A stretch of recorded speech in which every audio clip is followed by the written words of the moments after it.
I'm Cruz Devon, and welcome to This Gay Life. Today we have the pleasure of having a guest on the show, which has kind of been a staple in a lot of the gay bars in Springfield for a little while. But it'll be surprising, I think, when you hear his story. His name is Donald Lane. I'd like to introduce him now. Donald. Hello. You go by Donald or Don? Don. Don? Okay, we'll call you Don then. Okay. Well, why don't you tell us a little bit about yourself? Well, really I don't know where to begin, but it goes back many, many years. I first started experimenting with my mother's clothes. It's a typical story on how a transvestite gets started. Mm-hmm. I started with my mother's clothes, shoes, bras, and then it progressed into more. And joined the Navy, went through the Navy, and got out, started cross-dressing again, eventually got caught by my first wife, and that opened the doors. And from then on, it's been full speed ahead. You say you're married. Are you straight, or? Yeah, I'm straight.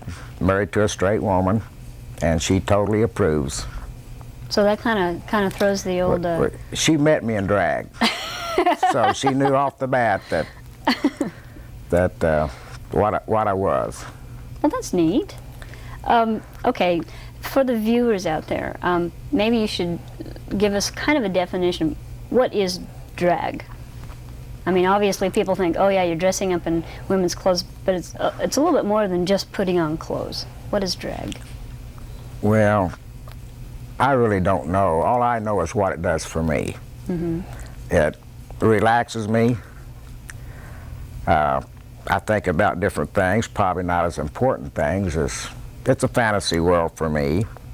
It gets me away from the real world where I have to worry about the important stuff. And I can get in and out of drag. I don't know, it just relaxes me. It's a hobby, more or less. Mm-hmm. I feel more comfortable and relaxed. You said earlier that some people fish and Yeah, some people fish and hunt, jump out of airplanes, but the only way I'm going to jump out of a perfectly good airplane if that sucker's in a nosedive, and it better beat me to the ground. Well, okay, you know, why do drag? I mean, you said it relaxes you and stuff like that. I mean, there's got to be easier hobbies. Is that just the one thing that really relaxes you? Yeah. Do you find that strange? In a way, yes. But it works. But it works. It works. Okay. And I like it. I enjoy being in drag. I like the way that women's clothes feel most of the time. Well, unless the girdle is too tight or the shoes don't fit right, but I'm relaxed mentally. You'd hear a lot of, I don't know, a lot of women complain about, you know, you can't get comfortable shoes, you can't get, you know. Yeah. Do you have that problem? Same problem. So you and the girls could get together and kind of dish about that. Right. I guess the first question that would appear in minds is like, well, where do you get clothes? Do you just walk into a store? I do now.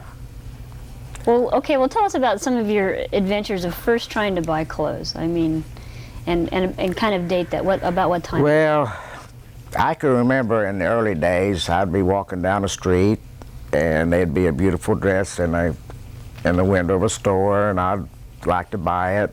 And I'd stand outside for 30, 45 minutes, walking around, smoking cigarettes, trying to get the courage up to walk in and buy it, because I knew I was going to be dealing with a woman, you know. But actually, in time, I found out it's easier to deal with a woman than it is a man. Women are more accepting. I found that out. But anyway, it took courage, nerve. But now I just walk in and say, hey, I know what size I wear. I walk in and say, you got this in a size, I'm not going to say how big I am. But you got this in a certain size. So she says yes, then I'll buy it, because I figure I pretty well have an idea what I can wear, how it's made, what material it's made from. So, and I do a lot of catalog orders. What, kind of give us an idea of, okay, obviously everybody gets up in the morning, and women who have to put on their quote-unquote business drag know exactly what comes of it. How long does it take you to get made up? Starting from scratch, 2.5 hours. What's the process like? Oh, it's like, for me, it's like painting an old barn. You put on one coat and it don't cover, you put on another one. Oh, goodness.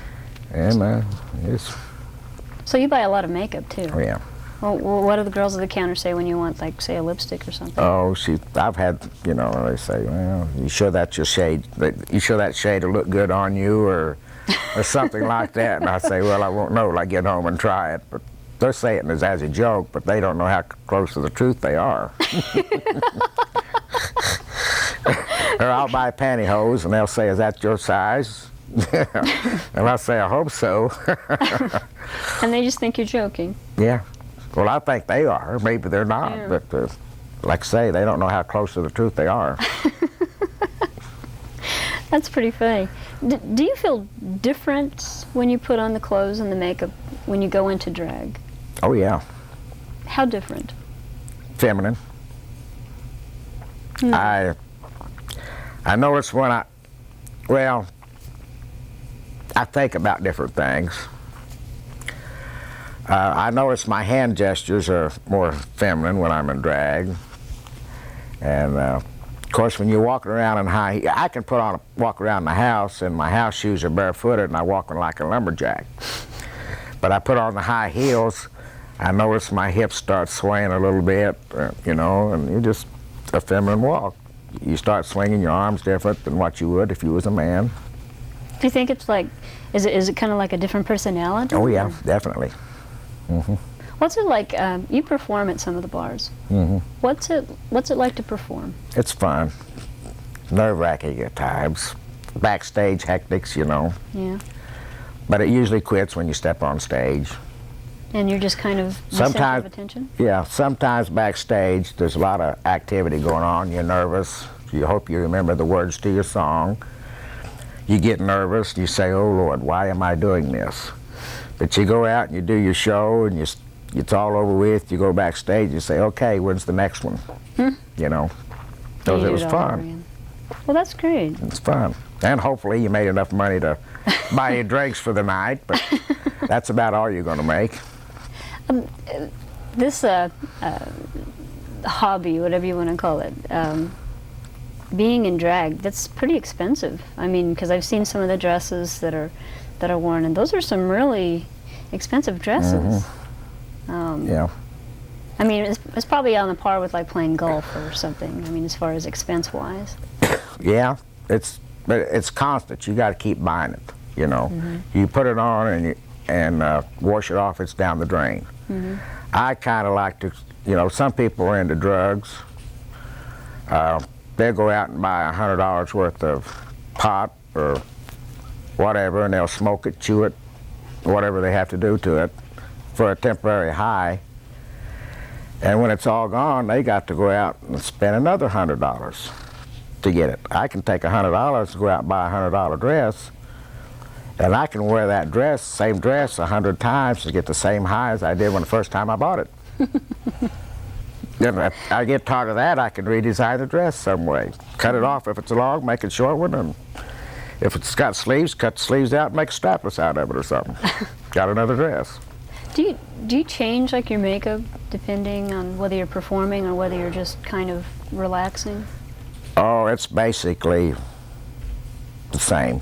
It's about the same? I have a tendency to overpaint, but I like makeup, therefore, and I'm not trying to really impersonate a woman. I wouldn't get in drag and go out to the mall and walk around in broad daylight. I don't do that like some of them.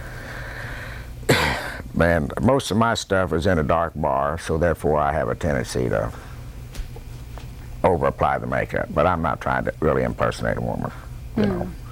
Well, you do a pretty good job. Well, thank you. I'd kind of like to go ahead and show some pictures. We have some pictures of you in drag, or if that's the correct term. If you could go ahead and get a shot of that. I think the one in the middle is I mean, I don't think I've ever owned a dress like that. You know, I had that one. I mean, I not had even that at one my made. best. I had that one made. That's a really beautiful That was made dress. by a professional seamstress. And I mean, as far as like being able to quote unquote pull it off, it works. Yeah. So. Well, I can create the cleavage sometimes. Due to excessive fat. You said that you were in the Navy. When you started, maybe you should give us a little bit of background. What's the difference between, say, I don't know, a drag queen and a cross-dresser? And what do you think of yourself as? Well, I think of myself as a transvestite or cross-dresser, which is the same. I've read a lot of books on the subject. As a matter of fact, anything I can get a hold of, I read it. Mm-hmm. And most people say, or they all say, that a cross-dresser is predominantly straight, is 75% of them are married and on the average have 2 children, and that's me. Married, 2 kids, and straight. Where a female impersonator is predominantly gay. Mm-hmm. And they have a tendency to dress to perform or attract somebody else. Do you dress to attract somebody, or? No, I've already got mine at home. You just dress because it feels good? Yeah, because I like it. I do it for me and nobody else. Well, you said you were in the Navy, so and you said for a time there you had to quit. Well, I didn't entirely quit, but it was great. But it was greatly reduced. Mm-hmm. There were certain times I couldn't do it. Matter of fact, most of the time I couldn't. Was there other people in the Navy that also cross-dressed? I'm sure there were, but I couldn't tell you any because it's something you you didn't talk about. Hmm. Yeah, that'd be a good reason to get kicked out. Yeah. See, that's back before this new policy came out, you know. I mean, they kick you out in a minute if they found out you're gay. And, of course, anytime you tell somebody you dress in drag, the first thing that comes to their mind is you're gay. Which is not wrong. which is not true. Yeah. You know. But the military thinks just like the civilian does. It's How long did you serve in the Army? I mean, the Navy, excuse me. 20 years. 20 I am years. retired, and I get a retirement from the government every month. And you just keep paying your taxes. So I keep. And you got an honorable discharge. Yeah, yeah, I never So got you caught. served. Never got caught. And you served well. Fought in Vietnam. What do your wife and children think of this? I mean, Well, my present wife, she totally approves. Like she met me in drag at the old warehouse bar many years ago. huh? Okay. And so she doesn't object. Matter of fact, she helps me go out and buy clothes, or she'll be thumbing through a catalog, and she'll say, "You buy that dress right there." And I say, "Okay, give me the money."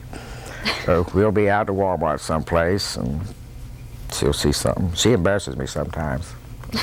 She'll say, "Honey, you need to buy that. That'll fit you. You know, that's your size." There'll be women walking around, and say, "Shut up. You don't have to tell this." Shut up. If you think I can like it, buy it, you go pick it up and go pay for it.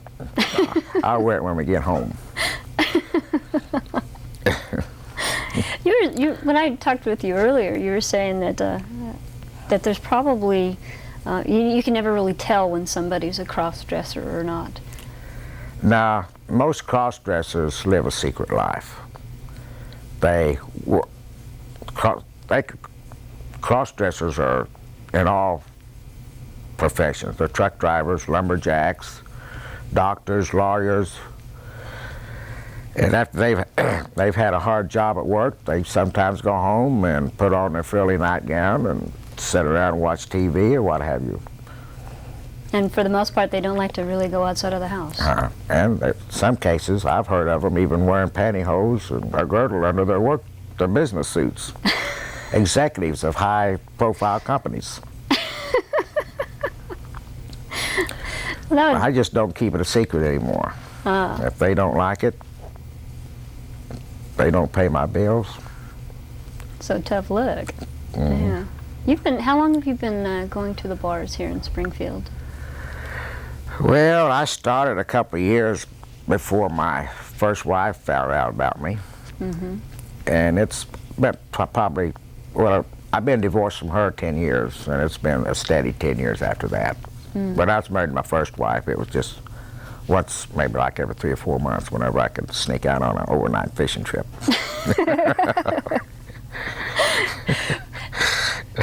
That kind of brings a whole new meaning to make sure you bring home some fish. Yeah.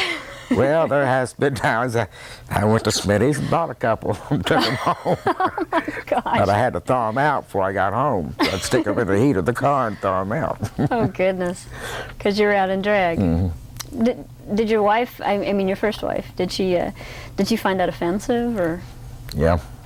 Did she? She was probably didn't like it because I looked better in drag than she did.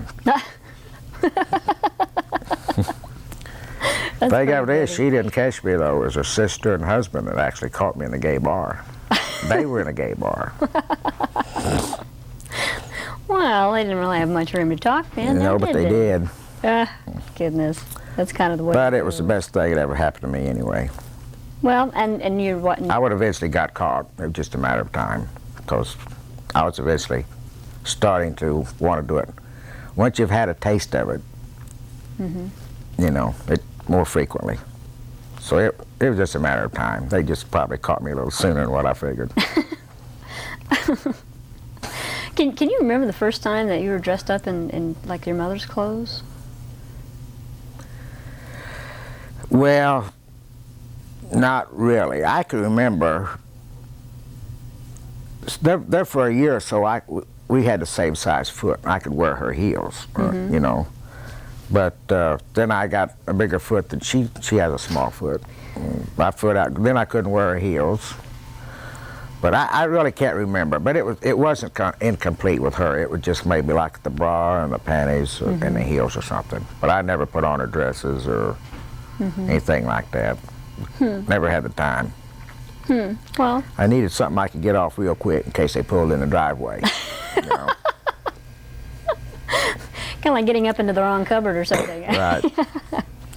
But I used to have to explain an awful lot why her drawers were messed up. I was looking for a toy. Yeah, like a bra she had on the bottom suddenly ended up on top, and she hadn't worn that bra in several weeks or something. Did she ever ask you about that? Oh, yeah. Oh, Mom, I didn't do it. You just forgot all about it. Oh, goodness. Was there any particular reason or I don't know, something that drove you to want to start trying on clothes, trying on women's clothes? Not that I can say. That might have started out as curiosity.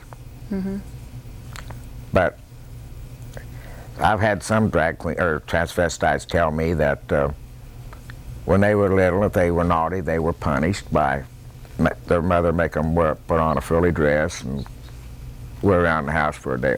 That never happened to me. I started on my own. I didn't need no help. It's just something that gradually evolved out of me. And how's your taste in clothes changed? I mean, when you first started dressing, how's it changed till now? Well, that's the more expensive stuff, the more glamorous stuff. You know. Has it? I mean, obviously in the years, makeup and the things that are available have changed. One thing I've noticed is that there's a lot of drag queens that really get into the really long eyelashes. Oh, I do that too. I wear 4 or 5 pairs sometimes at a time. Stick them all together, especially if I'm doing a show. And I'll put like rhinestones on my eyes sometimes. But that's just usually for show because I've read a lot of books on makeup, and they tell me if you wear glasses and if you want your eyes to be seen, you should over make up your eyes. You know, if you don't want them to be seen, then don't, because just depending. Yeah, but I normally wear more eye makeup than the average woman would, due to the fact that I do wear glasses and I'm sitting in a dark bar. Like I say, I'm not going to get out in broad daylight at noon and walk down Main Street. Not in drag. But I'm sitting in a dark bar most of the time, or performing. You got a spotlight on you, which is going to drown out most of your face. So I have a tendency to wear the long, thick eyelashes. And do the fact, I like makeup. I enjoy putting makeup on. When you put on makeup, there's like a whole series of things that you'd have to do. Obviously, you'd need to shave, and then you say you have to put on like layers and stuff like that. Yeah, I usually end up with about 4 layers of base. It's like painting an old barn. You put on a layer, and if it don't cover, you put on another layer. Is the actual process of putting on the makeup the fun of it, or is it wearing it, or? Well, you can't, after you get it on, you can't see it or feel it, so you don't know it's on. And you know it's on, but you know, the only way you can look is by looking in the mirror, and you can't walk around with a mirror like this all the time. Yeah. But I like putting it on because you're in the front of a mirror doing it, and you can, each thing you do, you can slowly see the change. You're going from male to female, and the closer you get to the female part of it, the more you find yourself acting the female part. Would I just kind of have this idea. It's like, well, okay, now you're in makeup. And I know the same thing I felt, you know, younger. When you put on a dress, basically, you begin to act more feminine. Did this just come natural to you to start acting more feminine while in a dress, or did you watch other people? Or? Well, I watch women. But a lot of it comes natural. Like I say, you put on a pair of heels and try to walk without swinging your hips. You probably fall, you know. But there's 3 things that I put on, and I don't usually put them on till last, that really make me feel feminine. One's the wig. No matter how good or bad a job you do on the face, it really doesn't matter till you put the wig on. And the fingernails. And I make my own nails, which are extremely long. And the heels. I know if I got my fingernails on, you have to move your hands different ways in order to even function with long fingernails. And the heels. When you get the heels on, like I say, without the heels, I walk like a lumberjack. But the heels on, your hips start swaying, and you swing your arms different. You got any plans for new things that you'd like to try? Or, I mean, obviously, in any catalog, you're going to start seeing nicer and more beautiful, more glamour dresses, or, you know, things. Is there anything that you just like, oh man, I would love to try that? Oh, I see dresses I'd love to have all the time. You know. But you'd be a hoot to take to the mall. Too young to die. Well, I mean, not a dress. Makeup won't cover too many bruises that I know of. But it would be interesting if I went out there with about 18 bodybuilders or something that would take care of me if I got in trouble. Just to see. I think it would be exciting to go out and see if you could get away with it, but I wouldn't want to go out. Yeah. You know. Well, you wouldn't want to like. If there was like 4 or 5 of us all get together and go out as a group, and it might be different. But it seems to me lately, there's like during Halloween, it seems like almost every guy I know is dressing up like girls. Like whether it's cheerleaders or they're dressing up like their mom, and it's just like last Halloween there was even more of an emphasis on it. Yeah. Do you think that just is like them discovering the possibilities, or what do you think? I think Halloween has discovered an awful lot of drag queens. And they may only do it on Halloween. Yeah, but they probably won't admit it. But you'll find that I think every Halloween they go out as a woman. Well, and Hollywood's made a real big killing off of actually exploiting that. I mean, how many characters do we know that cross-dress, and it's okay if it's in Hollywood. Yeah. But then if it's in regular, everyday life, people go, "Oh, that's odd." Yeah. Do you ever meet somebody that recognizes you from the bar or something? Well, most people know, but I meet a lot of people. I'll sit at a bar some night and be in drag and talk to them all night long.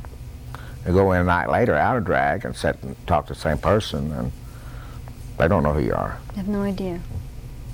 And I've known people for years that have never seen me out of drag. Don't know.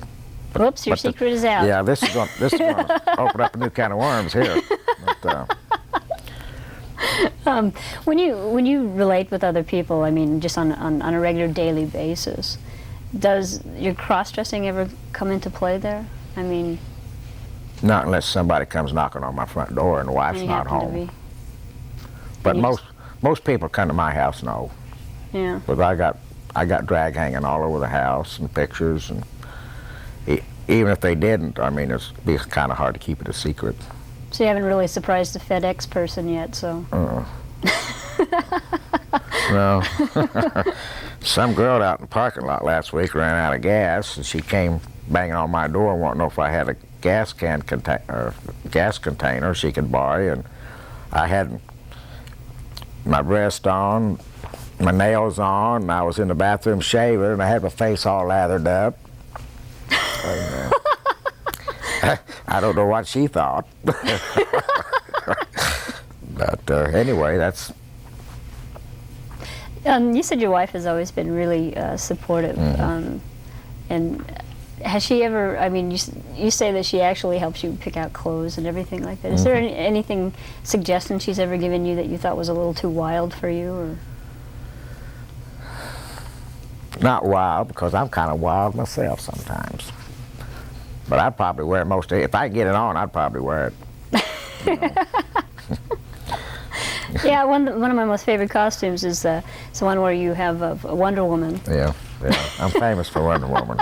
She's made me more money, by the way, than... Wonder Woman has? Yeah. Ah, that's great. Yeah, that started out as a Halloween outfit. Oh, really? The wife came up with the idea of doing a number in it one night, and I said, okay, what are we going to do? And somewhere along the line, Helen Reddy's I Am Woman came into it. She said, why don't you try that? So I said, all right. So anyway, it's Helen Reddy's I Am Woman as me dressed as Wonder Woman. And she's made me some money. Yeah, that's really funny. We're starting to run out of time here. I really want to thank you for being on the show, and I hope that people have gotten at least another look at the possibilities of other hobbies. Yeah, it's different. Anyway, I'd like to thank everybody for joining us here on This Gay Life, and I especially want to thank my guest, Dawn Lane, or Miss Sheila, as you might know her from the bars. And thank you again for joining us on This Gay Life.